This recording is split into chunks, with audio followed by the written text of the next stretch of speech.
Welcome to Solvetic, your channel to always learn technology easily.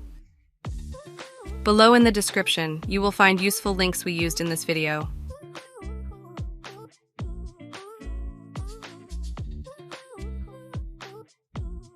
Today at Solvetic, we show you how to check Facebook logins devices. We start by opening Facebook. Then, click on the account menu to then enter the top settings and privacy icon. After this, we enter the Account Center option and then click on the Password and Security section.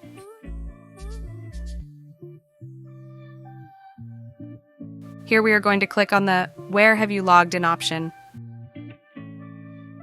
After that, we will be able to see the devices with the time where we have logged in. Hey, remember to subscribe Solvetic channel.